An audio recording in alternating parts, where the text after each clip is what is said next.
Hallo, ek is Marius Greiling vir Suidlanders Media.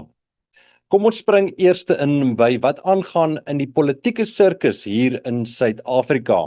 En dan beweeg ons oor na Trump en Iran en die Straat van Hormuz. Die DA se nuwe leier is Gordon Hill Lewis. Hy is huidiglik die burgemeester van Kaapstad en vat oor by John Steenhuisen wat ons minister van Landbou is. Hill Lewis sal as burgemeester aanbly, asook die leier van die DA wees, terwyl Steenhuisen sy posisie as minister behou. Hill Lewis maak al die regte geleide dat hy die DA in 2029 as die grootste party in Suid-Afrika wil na toe stuur. Hy wil ook sterk staan teen korrupsie, kaderaanstellings en misdaad. Hy wil glo ook die party uitbrei na die swart agtergeblewene gemeenskappe toe, sodat hulle ook kan voordeel trek van die DA se beter bestuursvermoë. Dan, dit sal voorkom of die ANC en die SACP se paaie finaal gaan skei. Die ANC het gesê dat as hulle uitvind dat enige van hulle lede vir die SACP stem of ondersteun, dat hulle onmiddellik geskort sal word. Wat het gelei tot hierdie besluit? Wel, die SACP het besluit dat net soos die MK-party hulle op hulle eie wil staan in die toekomstige verkiesings. Dan Amerikaanse mariniers is gesien waar hulle saam met polisiekadette op Muizenberg se strand oefen en opleiding kry. Hierdie is glo 'n poging om die polisie op te skerp teen kubermisdaad, dwelmmisdaad, ontvoerings en ondersoek tegnieke. Die vraag is, volgens ons wet, moet die hoogste polisiekommissaris hierdie tipe buite help afteken. En het dit ons as belastingbetaler iets gekos? Niemand kan tot dusver hierdie vraag antwoord nie.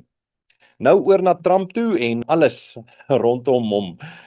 Die vredespraatjies tussen Amerika en Iran het die naweek skeef geloop. Trump se antwoord op dit is dat hy die Straat van Hormuz nou gaan blokkeer.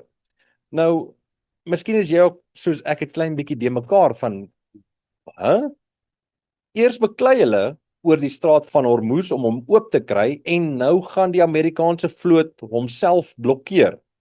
Iran het gesê dat die lande wat 'n tolgeld aan hulle betaal, gaan die straat kan gebruik. Maar Trump het gesê enige lande wat hierdie tolgeld aan Iran betaal, se skepe sal nie toegelaat word om op die see te vaar nie. Trump het op Truth Social vir Paus Leo, die hoof van die Vatikaan en die Katolieke Kerk, omtrent uitgehaal. Hy sê dat die paus swak is teenoor misdaad en Iran wat 'n atoombom wil hê. Trump sê dat die paus bang is vir die Trump-administrasie wat weer vir Amerika groot wil maak. Hy sê verder dat die paus homself moet regruk en ophou inskakel by die radikale linkses.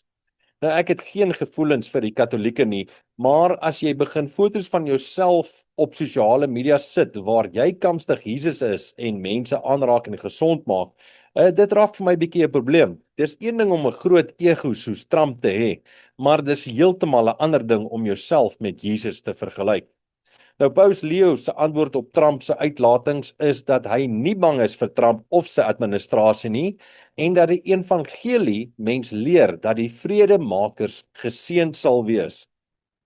Nou, dit is seker altyd goed om die goeie en die mooi dinge van die evangelie te hoor, maar daar is ook stukke in jou Bybel wat praat van die verdrukking en die 4 perde van Openbaring, die vrede wat van die aarde af sal weggevat word en jy sal niks kan koop en verkoop sonder dat jy die merk van die dier gevat het nie. Dis altyd goed om jou vinger op die pols te hou van die wêreldgebeure en jouself te kan voorberei soos hierdie petrol en dieselverhogings wat ons in die gesig staar en wat met die olieprys, die goudprys en die silwerprys aan die gang is. Maar dit is die belangrikste om die Bybel vir jouself te bestudeer en 'n werklike verhouding met ons hemelse Vader te hê. Van my kant af, ek hoop jy het 'n geseënde en 'n lekker dag verder. Totsiens.